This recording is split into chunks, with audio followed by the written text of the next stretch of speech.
You know, they say there's only ever one first one, and this is the first one, so obviously something you'll never forget.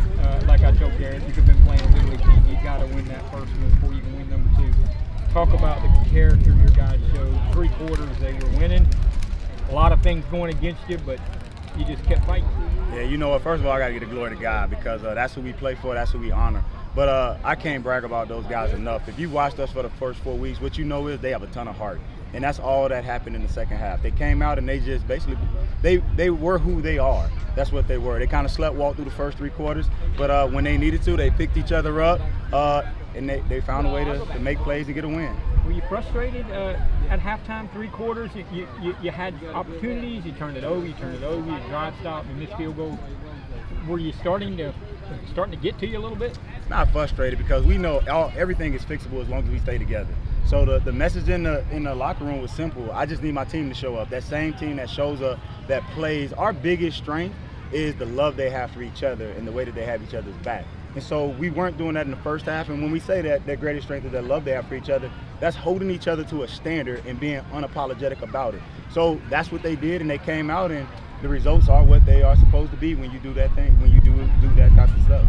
What goes through your head after Darren gets that interception and the game's in hand and you got your first win under your belt? Thank God. Thank God. Because I wasn't trying to play another 4th down. I mean, did you see the one before that? He basically threw it in the ground. Right. Other than that, we still playing down. So it was thank God. Man, they say that's when the football games turns into a prayer meeting. I was having some serious conversation with God on the sideline, just to be totally honest. What about, Jack had 4 turnovers tonight, and quarterbacks are the focal point. Everybody sees everything they do. Was there ever a thought to set him a series or talk about the decision to stay with him and let him stick it out? Again, Jack has earned the right to be the starter, and he played through some pain tonight, and there was never any doubt. There was not any yelling. There was any of that. He threw 4 picks, but he made a bunch of plays, and so he's our guy. We're going to roll with him, and he's able to gain that confidence that we're going to let him play through it. And his teammates responded. They picked him up, and they wanted to see him stay in there. So Jack's the guy. That's not an easy team to run the ball against, and Ronnie ran tough. That's 2 games in a row where he's really kind of put the running game. And then Terrence came in late, fresh legs.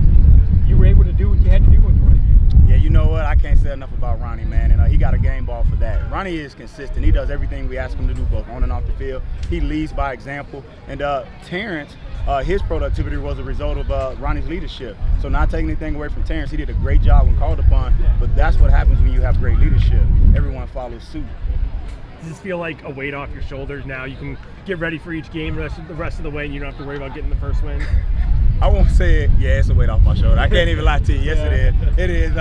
And not from the standpoint of that you ever doubt. You just want to get it done and over with so you can move on to what else you have in store for the rest of the season. Waited 5 weeks for a Gatorade bath.